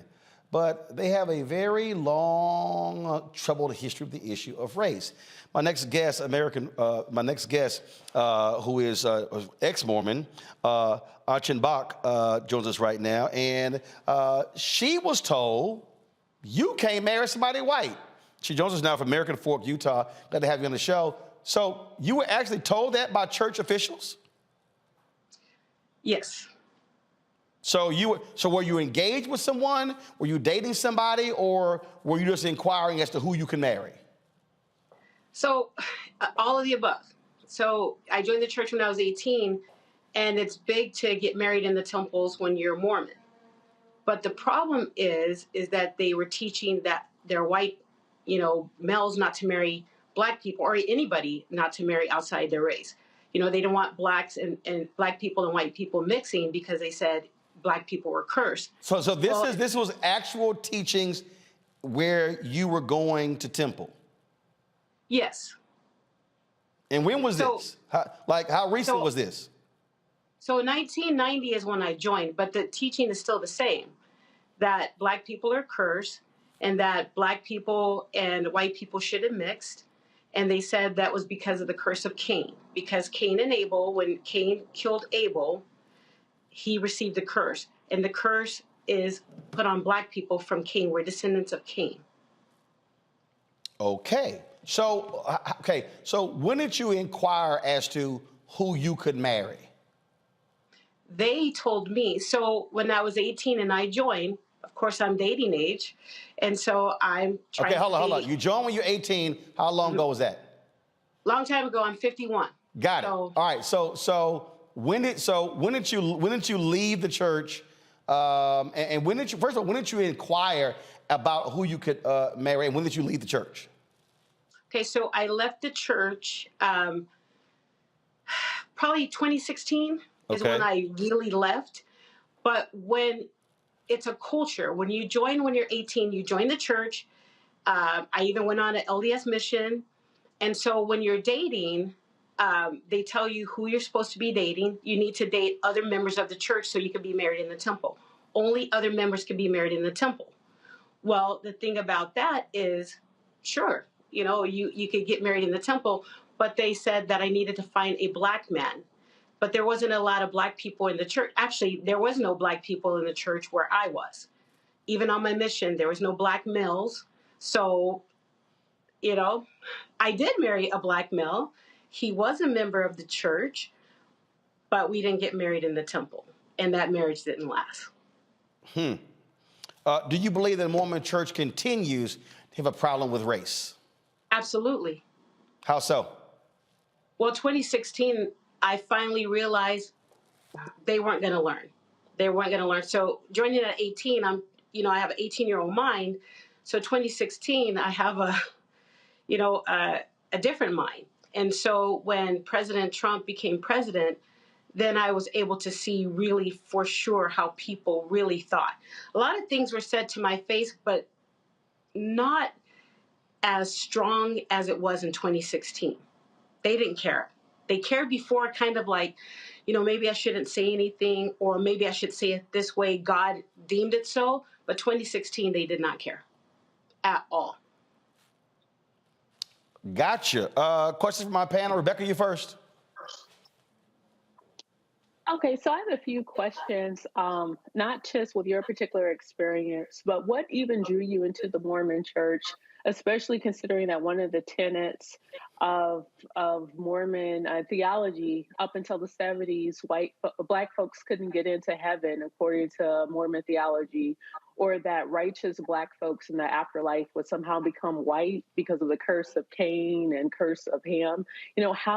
What attracted you to the Mormon Church at 18, and what caused you to stay up until 2016? Good question. So you have to think, so I'm 18, I'm from San Antonio, Texas, which is a Bible Belt. So I grew up, going to a Black church. Well, I had a bunch of questions. And where I grew up, you can't ask questions. You just do what you're told, you mind your elders. But I had a car accident and I wanted to know what would happen if I were to die. And everyone just kept telling me, God will provide, God will provide. Well, I met some Mormon missionaries and they gave me different answers. They said, well, this is what will happen when you die, and a lot of love bombing. But what people don't understand is Mormons had 6 discussions. They don't teach you that you're going to be white in the afterlife. They do not teach you about the curse of Cain. They don't teach you any racism. They teach you 6 discussions that talk about Jesus Christ, Joseph Smith, and God. It's later on that you start learning the other things. Well, by then, you're already in it. You think that maybe something's wrong with you. You're taught not to question God, that God knows more than you, and that other people know more than you. And as an 18-year-old kid, that made sense to me. I didn't like it, but, little by little, you start hearing different things. I went on a mission thinking that's what God wanted me to do. And then I guess it's like a bad marriage. You try to take the good stuff and go with the bad. You're thinking, it can't be that bad. Maybe this isn't true. Maybe this is God's church and that these people are just bad. It's not. Robert. I think people often, when they're not part of a religious tradition or aren't part of a kind of social group, tend to judge and say, well, how could you do that? I think as you were talking, I was thinking back to my own upbringing as being like Southern Baptist. When I say Southern Baptist, I'm not talking about the Southern Baptist now. I'm talking about that real old school Southern Baptist where they thought if women showed their ankles, they were prostitutes. That kind of Southern Baptist that I was raised into, and kind of growing out of that. What advice would you give to people who maybe did come up with a upbringing, whether Mormon or any other religion, that's very restrictive, very judgmental, very kind of deleterious to their mental health going forward, as to how they can get out of that and kind of find their self and develop their own relationship with whatever deity or spirituality they find later on, but not being so restricted and so caught into what they were taught growing up? I would tell them to think about what's important to them. When they stop caring about what other people think and they just start thinking about what makes sense to them and not what they were taught, it's going to be easier for them. And I think for me, finally not caring what people thought made it easy for me to leave, because Mormonism is huge. And that is culture. You're broken away from everyone. You're taken away from your family. You're taken away from your friends because you're taught that this is the only true church, and that God, I believed what I was taught, that they had actual prophets and apostles that were walking this earth, that they were literally talking to God. Yes, I believe that. And so I believe what they taught me, which is this is the only true church, and all the other ones have some truth, but we have the authority. And so I believe that. So I would tell people, start thinking for yourself. Don't think about what your parents, your friends, your boyfriends, your kids taught you. What do you think? What makes sense to you? And do you need religion? Like, do you really need that? What do you need? What actually makes you happy? Not what your parents told you or how you were brought up or your community. Because remember, religion is a community. You lose a lot. I lost a lot when I left that church because I had lost before. My aunties, my uncles, they weren't happy of me joining the Mormon Church when I had a Methodist preacher uncle. So. Scott. Yeah, so, but what was it about Mormonism? Because you were in that church for 30 plus years. What was it about Mormonism that kept you there for so long despite the racism? And secondly, by telling this story now, what are you hoping the future of Mormonism is, or do you even care? That's a lot of questions. So first of all, I do care. What I care about is truth. What I care about is awareness. You know, every time something happened, I would try to question them, and they would shut me down and saying that I wasn't spiritual enough, that I didn't believe in God. And so that messes with you. You're thinking, wait a minute, it's a huge church. There are some Black people in it. Maybe it is me. You know, maybe it is me. I don't have parents with me talking to me about it. I don't have aunties, cousins, aunts, uncles. It's me using my own experiences trying to figure out, well, what's going on here? It has some truth because of this. But what drew me to Mormonism at the time, as an 18-year-old, you know, if you're having a hard time growing up, you've got a lot of stuff going. San Antonio, it was high crime. There was a lot of things happening there. These people love bombed me. They told me that I was going to have a great life, that they're going to be there for me. They took me to dinner. They bought me. I'll admit that. They would take me places. I would spend a night at their house. It was great. Like, and they seemed to have great marriages. I didn't see any fighting and cussing, which I grew up around. So to me, I was like, maybe they're right. And, you know, it was like, I was telling my husband, it was like when I was going to the other churches and asked questions, I got in a lot of trouble. But when I went to this church and had questions, they answered them, except when it was about race. But I just thought when they tell me, it's just something you don't understand right now. God's going to help you later. In the afterlife, you're going to understand everything, which is weird because if you think about it, if there was prophet and apostles, they should have had those answers. But I took it. And so what I would tell people now is that it's not a safe place for Black people. It just isn't. Did you eventually marry somebody white? Or you married somebody Black? I married somebody Black first. I married a Black man, and now I'm married to a white man. All right. Well, church doesn't have. I do have a follow-up question. Rebecca, literally, Okay. I'm out of time, but okay, 20 seconds, real quick. Sure. So in 2012, when Mitch Romney became the Republican nominee, I noticed that it seemed like the Mormon Church was trying to do some rebranding. You were still in the church in 2012. Is that something that you noticed from the inside? Yes, they tried, and I know that they even gave some money to the NAACP, which didn't sit right with me because I told them just because you gave money to the NAACP doesn't mean that you're supporting Black people. You're financially giving money to the NAACP. You should be helping the Black members within your congregation and address those issues. Gotcha. So yeah, there was a lot of rebranding. All right. Chanel Achenbach, we certainly appreciate it. Thanks a lot. You're welcome. All right, folks, coming up next, Tech Talk. Right here, Roland Martin Unfiltered on the Black Stud Network. You too, folks, y'all being way too slow. Hit the like button. We should easily be over 1,000 likes. Why do I have to say this every single day? Y'all all commenting, hit the like button, then move on. Let's get to 1,000 likes or get to 1,500 likes, all right? Let's go. Back in a moment.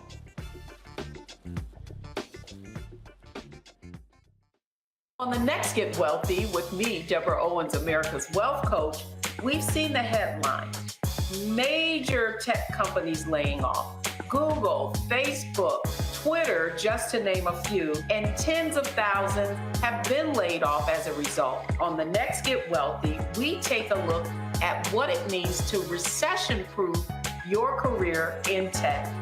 Joining me will be Tamika, and she's going to be sharing exactly what you need to do to turn anxiety into achievement. Shifting our mindset to thinking that only opportunities exist in big tech is something that we're going to have to shift fast, because there's so many opportunities that are out there that we have to change the way we were thinking about our careers. That's right here on Get Wealthy, only on Black Star Network. Black Star Network is here. Oh, no punch! I'm real revolutionary right now. Thank you for being the voice of Black America. All momentum we have now, we have to keep this going. The video looks phenomenal. See, there's a difference between Black Star Network and black-owned media and something like CNN. You can't be black-owned media and be scared. It's time to be smart. Bring your eyeballs home. You dig? Pull up a chair, take your seat. The Black Tape with me, Dr. Greg Carr, here on the Black Star Network. Every week, we'll take a deeper dive into the world we're living in. Join the conversation only on the Black Star Network. Hi, everybody. This is Jonathan Nelson. Hi, this is Cheryl Lee Ralph, and you are watching Roland Martin, Unfiltered.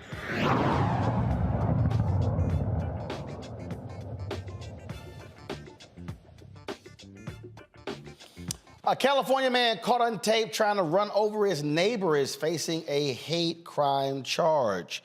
In this December 2021 surveillance video, Aquel Khan runs over Corey Brown, a black man, 6 times. Khan is serving time with the Alameda County Santa Rita Jail on charges of attempted homicide and assault with a deadly weapon. Tuesday, Alameda County DA's office tacked on the hate crime charges after further evidence found that Khan vandalized Brown's car with racial slurs, made racist threats, and had previously attempted physical assault. This is the second time Khan has been charged with an assault and hate crime. In August of 2021, Khan allegedly beat an Indian woman for speaking Hindi, punching her in the face until she lost consciousness. Yeah, I think his ass need to be in jail, Robert. That's a bare minimum. I was just reading through the story, and I'm trying to understand, why does it take so long to root these people out? Why did they have to get their first try, a second try, a third try?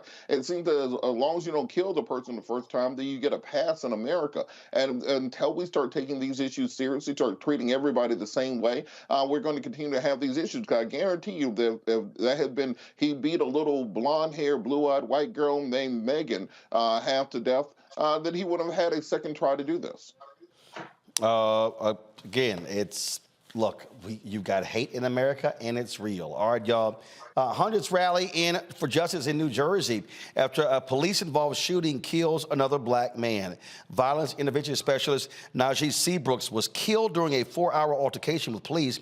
Seabrooks was experiencing a mental health crisis on Friday when he barricaded himself in his Patterson, New Jersey apartment while wielding 2 knives when police shot him. Protesters rallied on Tuesday to demand the termination of the officers involved in the shooting and the release of body camera recordings of the incident.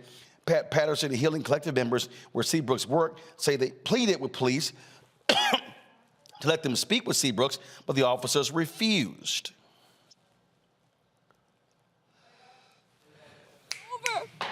Our team of crisis y'all gotta be on that. Police to allow us to help, but they repeatedly denied our You're gonna request. let audio know a soundbite's coming up. 250 Patterson residents since our inception, the police refused to let us help our own brother in crisis, citing a supposed AG guideline. If the police had allowed our trained professionals to handle the situation, our brother would still be alive.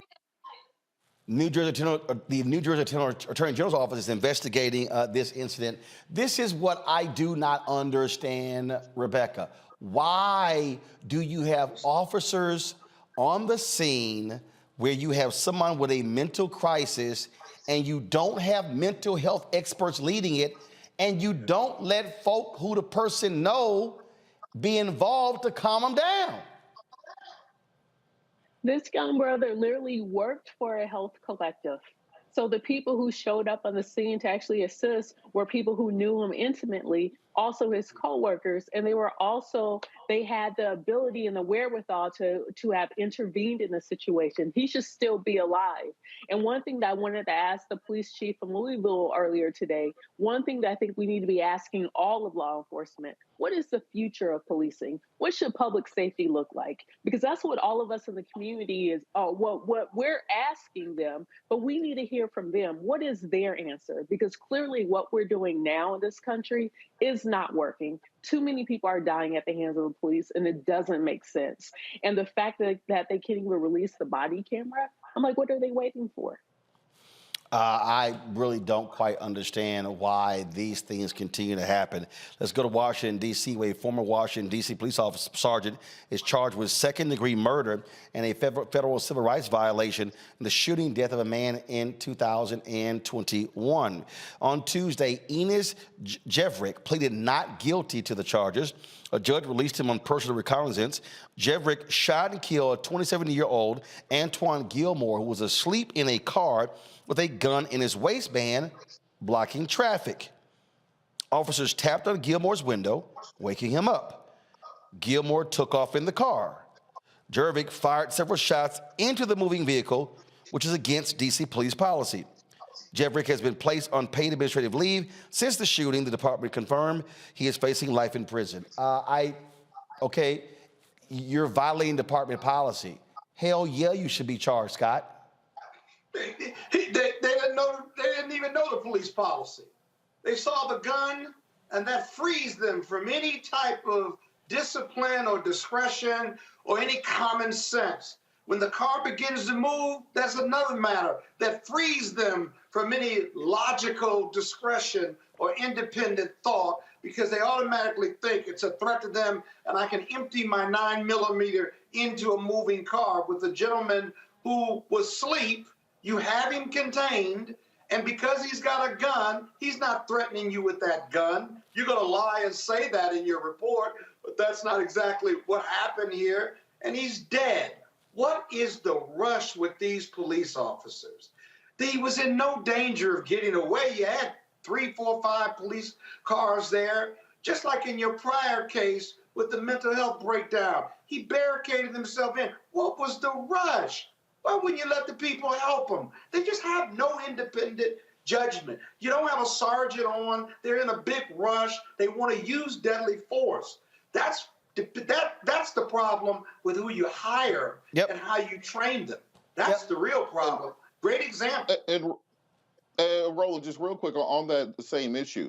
This is what my issue is with the white pro-Second Amendment crowd, because the NRA should be intervening on behalf of this individual who was shot. Because if you are a pro-gun, quote-unquote, lobbying organization and have a legal defense fund, then what you should be doing is fighting for the rights of individuals who are firearms owners. But no, they do not stand up for people who are firearms owners. They stand up for white people and white supremacy in the gun industry. They don't give a damn about black gun owners. Because if they did, they would see a situation like this and say, well, we cannot have law enforcement shooting people simply for possessing guns. We are a pro-gun organization. We saw the same thing with Philando Castillo. We saw the same thing with Crawford in the Walmart case. They only stand up when it's time to protect the profits of gun companies and when it's time to stand up for white supremacy. And that's why I tell people all the time, do not join many of these white pro-Second Amendment organizations. Take your black dollars, take your interest to NAGA and to some of the other black gunners of America who are actually working for African American Second Amendment advocates. Folks, before,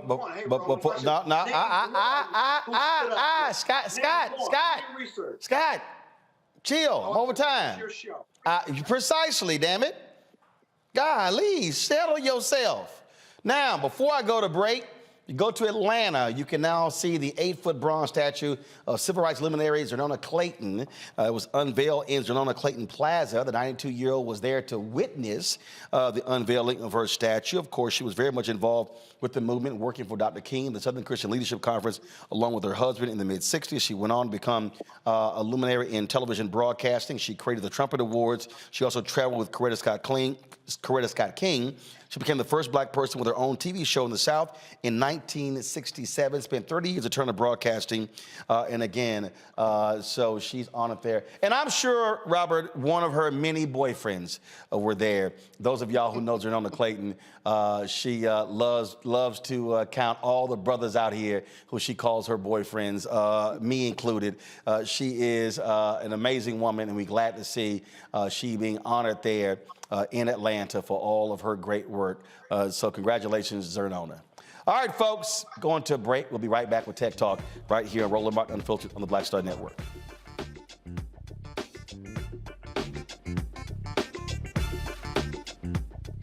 hatred on the streets. A horrific scene, a white nationalist rally that descended into deadly violence. White people are losing their damn minds. As an angry pro-Trump mob storms the U.S. Capitol, we've seen We're about to see the rise of what I call white minority resistance.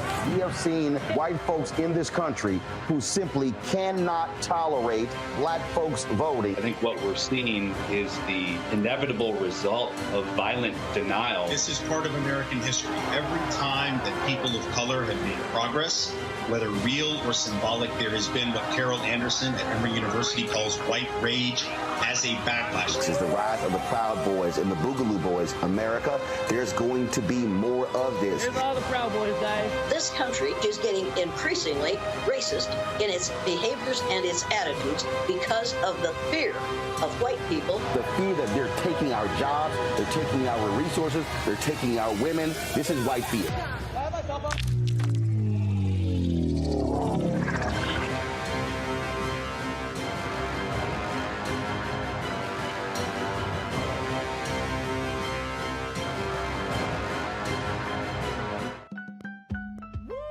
We're all impacted by the culture, whether we know it or not. From politics to music and entertainment, it's a huge part of our lives, and we're going to talk about it every day right here on The Culture with me, Faraji Muhammad, only on the Black Star Network.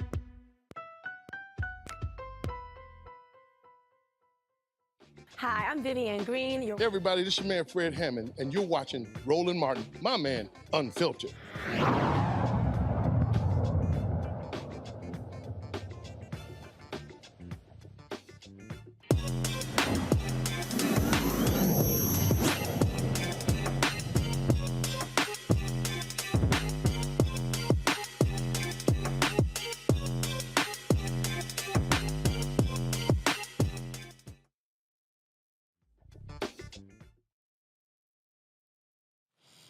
All right, folks, when you think of gaming, many people would not believe that would be something that girls would find attractive. That is simply not the case. A significant number of girls and boys are into gaming, but they also look at gaming differently. My next guest created a virtual universe specifically for the girl in you and the girl in your life. We're celebrating International Women's Day, and we're talking here with founder and CEO of Royals Gaming for Girls, Chief Girl Crusader, Mika.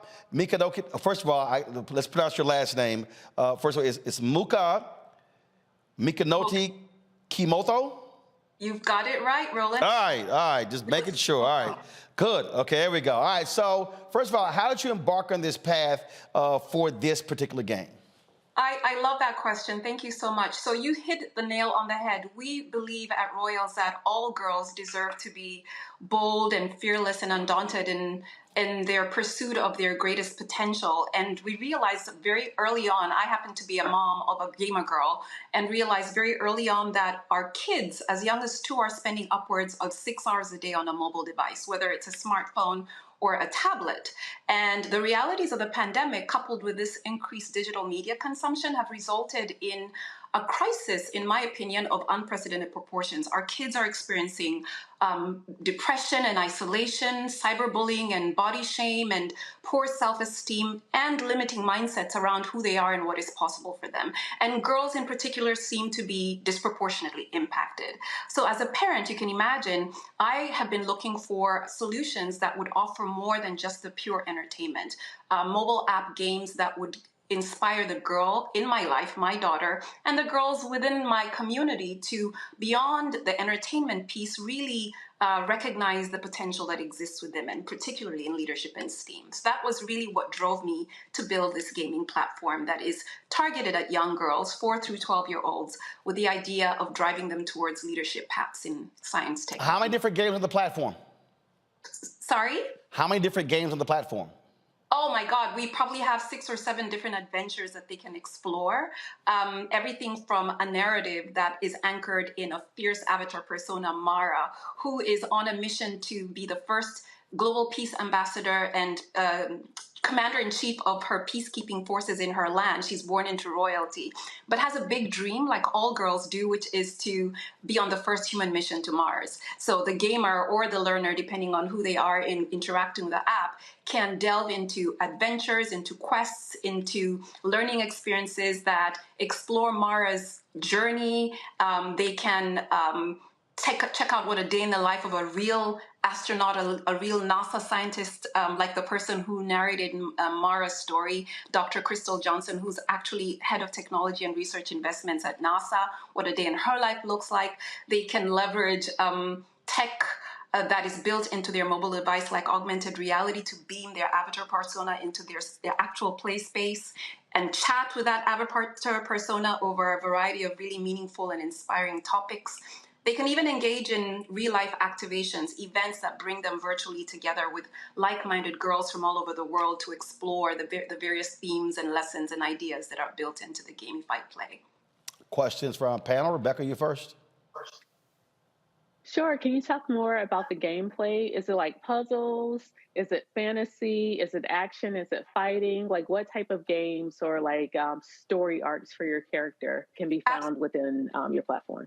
Yes, thank you for asking. So absolutely, it's a combination of all those things. What we've done is we've got actual narratives and stories that revolve around the various avatar personas. Our current version of the game is anchored in one avatar persona, but we've got 13 that we've built out, each with lives that revolve around science, tech, engineering, the arts, and math. So there's a story component, and the gamer is immersed in that environment of that particular avatar using 3D technology and augmented reality technology and some AI and voice that really makes it an immersive experience.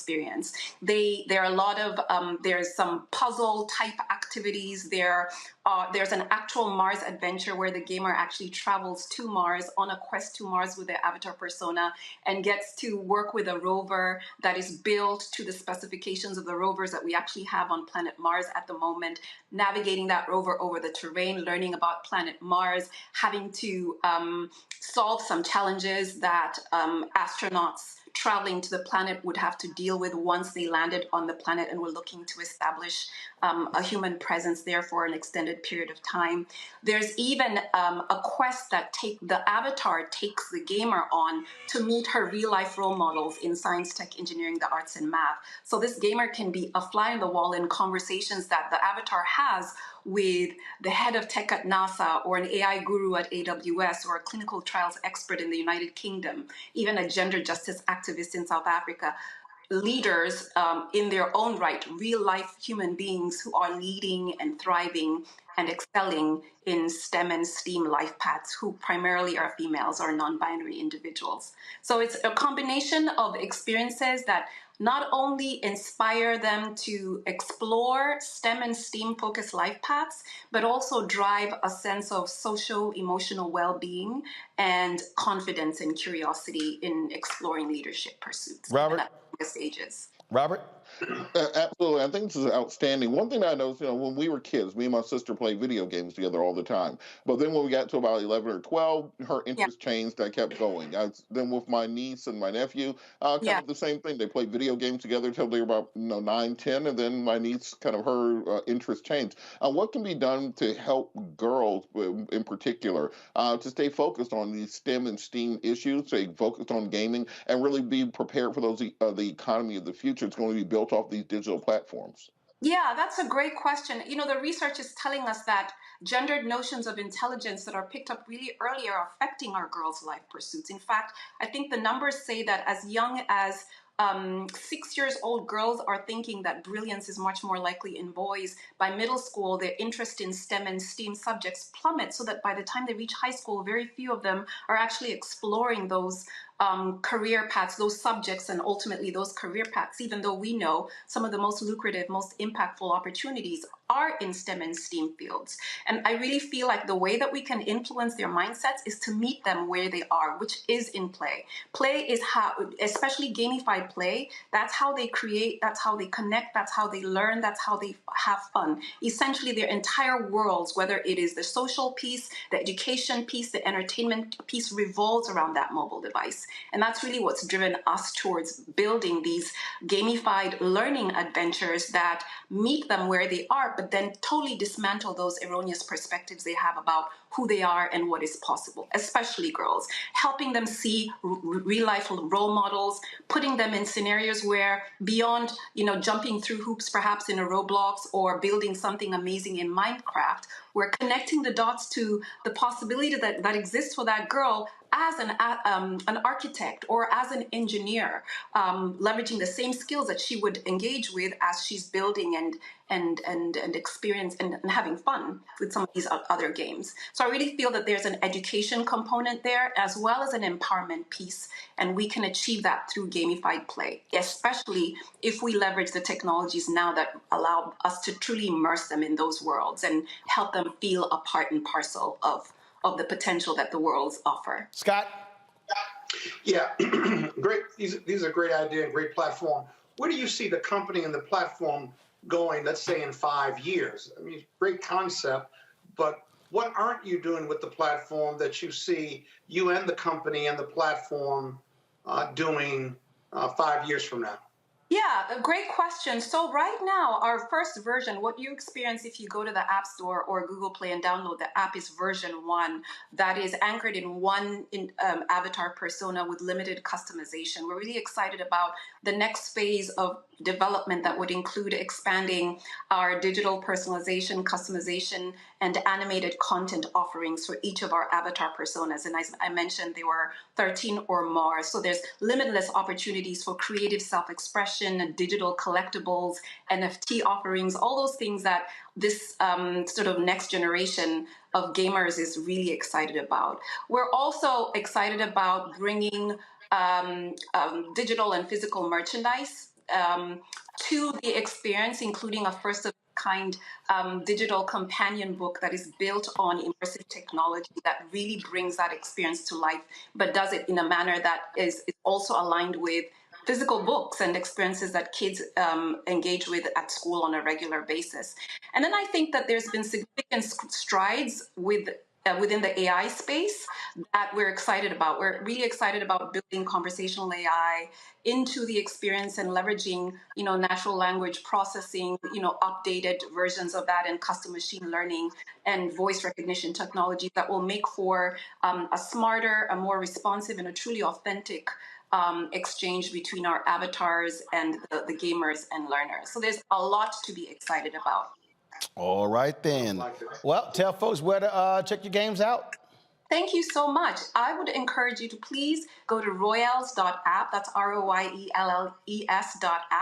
Download the app. It's currently available on the App Store and on Google Play, as well as just recently on the Amazon App Store for Fire tablets. Let the gamers and learners in your life explore it, have fun with it. And then also, please join us in an upcoming Royals live activation to give us your feedback on the overall experience and let us know how we can make it better. All right. Yes, thank you. We appreciate it. Thanks a lot. Thank you so much. All right, Rebecca, Robert, Scott, thanks a bunch as well, folks. I'll see you tomorrow right here on Roland Martin Unfiltered on the Black Star Network. Holla! Star Network is here. Hold no punches. I'm real revolutionary right now. Support this man, Black Media. He makes sure that our stories are told.